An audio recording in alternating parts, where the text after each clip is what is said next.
Haji Ridwan Abu Bakar, bukan Haji Hadi Awang. Tuan-tuan dan puan-puan yang saya hormati sekalian, saya ingin mulakan dengan menyebut bumi ini dicipta oleh Tuhan untuk sama-sama kita berkongsi. Bumi ini adalah bumi milik kita bersama. Malaysia ini adalah negara yang telah ditakdirkan untuk kita. Dalam pemikiran Islam, Allah Subhanahu wa taala menyatakan, kami ciptakan langit ini untuk kamu, dan kamu yang diciptakan langit dan bumi ini adalah untuk dimakmurkan oleh anak manusia, tanpa mengira Cina, tanpa mengira India, tanpa mengira Melayu. Semua kita berkongsi bumi ini, dan sifat sebuah kehidupan itu ialah kita saling berkongsi. Kita berkongsi bumi ini dengan menyatakan bahawasanya semua kita ada kekurangan, semua kita ada kelebihan. Anak Melayu ada kelebihan, anak Cina ada kelebihan, anak India ada kelebihan. Semua kita punya kekurangan. Anak Melayu punya kekurangan, anak India punya kekurangan, anak Cina punya kekurangan. Lalu sebagai pemilik kepada negeri ini, sebagai orang yang diamanahkan berada di atas bumi ini, pastilah kita akan berkongsi hasrat dengan konsep tumpang menumpang. Sama-sama kita tumpang sesama kita. Sekiranya kita punya kelebihan, kita juga saling tumpang menumpang dan tampung menampung. Di mana yang kita lebih, kita tampung orang lain. Di mana yang kita kurang, kita tumpang orang lain. Demikianlah sifat kehidupan di muka bumi ini. Kita tidak saling curiga mencurigai. Kita bukan macam Haji Hadi Awang.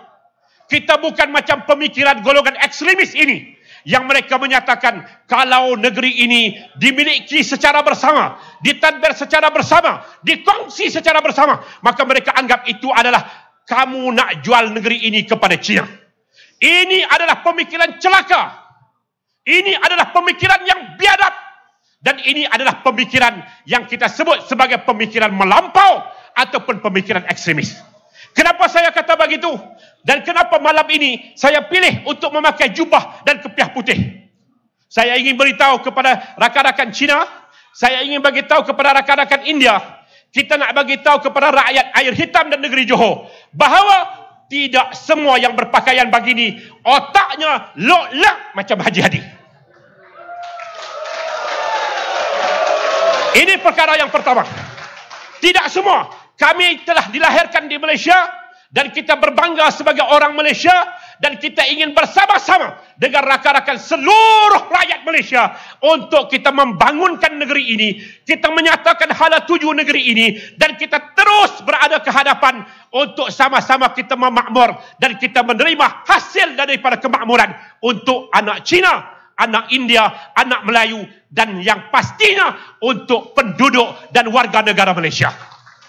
Tuan-tuan yang saya hormati sekalian, dalam hidup kita, tuan-tuan, ada dua perkara. Satu, dalam istilah agamanya, bakal ahli parlimen air hitam adalah orang yang pakar dalam bidangnya. Dalam istilah agamanya disebut sebagai takdir. Takdir adalah ketentuan Tuhan. Uncle yang dilahirkan sebagai Cina, sudah tentu itu tidak ada campur tangan daripada bapanya. Kita dilahirkan sebagai Cina atau India, atau Melayu, atau Iban, atau Kadazan, atau apa bangsa sekalipun, itu adalah ketentuan Tuhan untuk kita. Kita tidak ada campur tangan. Anak saya seorang Melayu betul. Syekh Umar, Melayu campur Arab. Saya betul-betul Melayu punya. Saya dilahirkan sebagai Melayu, tetapi ketentuan Tuhan, anak saya dilahirkan sebagai Matai. Tuan-tuan tahu Matai? Matai itu Malaysia campur Thailand. Isteri saya orang Thailand, orang Chiang Mai. Isteri saya berketurunan Cina. Anak saya jadi Matai, Malaysia campur Thailand. Tuan-tuan, siapapun kita, ketentuan Tuhan itu kita tak boleh lawan. Dan dalam politik, kita tidak boleh memperjuangkan ketentuan. Kita tak boleh memperjuangkan ketentuan. Sebagaimana yang dilakukan oleh parti ekstremis UMNO, sebagaimana yang dilakukan oleh parti ekstremis PAS, sebagaimana yang dilakukan oleh Barisan Nasional dan juga Perikatan Nasional. Mereka cuba mengangkat tentang bangsa, yang bangsa itu adalah ketetapan. Mereka letakkan seakan-akan kalau kamu jadi seorang Cina, kamu adalah pendatang di bumi ini. Sedangkan bumi inilah tempat lahir kita. Dan kita tidak ada negara kedua untuk kita lari. Melainkan di sinilah kita lahir. Dan kita berikhrar untuk mati di negara ini. Memperjuangkan takdir. Memperjuangkan ketentuan Tuhan. Sampai bila-bila pun tidak akan berakhir. Kalau kita cuba nak memperjuangkan ketentuan. Untuk memperjuangkan dan mengajak orang untuk menjadi kita. Sampai bila-bila pun perjuangan ini tidak berakhir. Dan untuk menjadi pemerintah, pemimpinnya, partinya, mereka itu perlu berfikiran sebagai seorang manusia yang waras. Manusia yang waras tidak akan memperjuangkan apa yang dinamakan ketentuan Tuhan. Yang kedua, dalam hidup kita ini, kita boleh berjaya, kita boleh ke depan, negara kita boleh dibangunkan, pendidikan kita boleh diatur dengan elok, ekonomi kita dan keknya boleh diberikan dengan sama rata, sama rasa, sekiranya kita memperjuangkan istilahnya adalah ikhtiar. Apa makna ikhtiar? Ikhtiar adalah usaha. Menentukan berjaya ataupun gagal. Menentukan kalah ataupun menang. Menentukan baik ataupun buruk. Itu adalah dengan perjuangan ikhtiar. Dengan usaha kita untuk menjadi orang baik. Dengan usaha kita untuk menang. Dengan usaha kita untuk berjaya. Insya Allah kita boleh menang. Kita boleh jadi orang yang berjaya. Kita boleh menjadi orang yang baik. Dan inilah yang dibawa oleh Pakatan Harapan. Inilah yang kita semua bawa. Kita bukan nak memperjuangkan takdir. Kita bukan nak memperjuangkan nasib kita yang telah ditentukan. Tetapi kita ingin memperjuangkan nasib kita melalui usaha kita bersama. Nasib masa depan. Kita bukan nak jadikan semua orang Cina sebagai Melayu. Kita bukan nak jadikan semua orang India sebagai Melayu. Kita bukan nak jadikan orang Melayu sebagai Cina atau orang Melayu sebagai India. Tidak. Tetapi kita ingin memastikan kita adalah manusia yang punya akal budi, yang punya hati perut dan yang berusaha untuk memajukan diri dengan perjuangan, berkongsi ikhtiar, berkongsi usaha untuk Malaysia yang tercinta. Tuan-tuan, sudah lama kita diulit dengan permainan kebangsaan, perjuangan kebangsaan. Sudah lama kita disebut tentang kedudukan dua level di antara kaum ini dan kaum ini. Sudah lama kita berbicara, latar perbicaraan kita adalah kaum dan agama. Sesungguhnya kita perlu paradigma baru.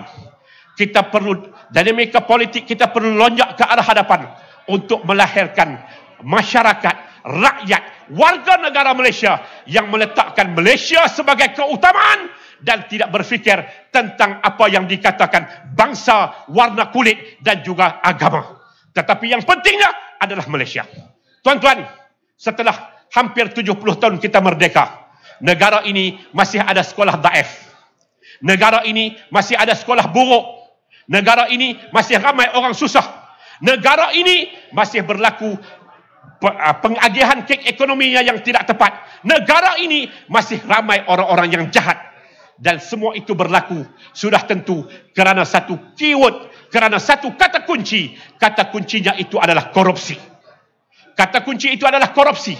Apabila korupsi berlegar di kalangan masyarakat, apabila korupsi dianggap sebagai perkara biasa-biasa, apabila korupsi dianggap sebagai sebahagian daripada perkara yang dinormalisasikan dalam masyarakat, percaya dan yakinlah negara itu akan terus berada dalam keadaan yang terporok. Negara itu sudah terus akan berada ke bawah dan tidak ada cara lain.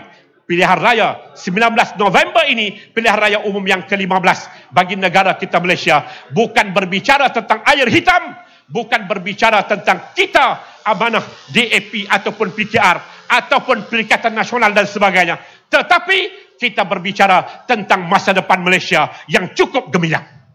Dan masa depan Malaysia yang menjadi impian kita, masa depan yang gemilang, masa depan yang hebat, masa depan yang makmur itu adalah hanya boleh dilahirkan insya-Allah melalui kita menobatkan Pakatan Harapan sebagai kerajaan dengan Datuk Seri Anwar Ibrahim sebagai Perdana Menterinya. Boleh tuan-tuan? Boleh tuan-tuan? Boleh? Dan itulah ucapan daripada Haji Ridwan Abu Bakar, bukan Haji Hadi Awang. Wassalamualaikum warahmatullahi wabarakatuh. Kita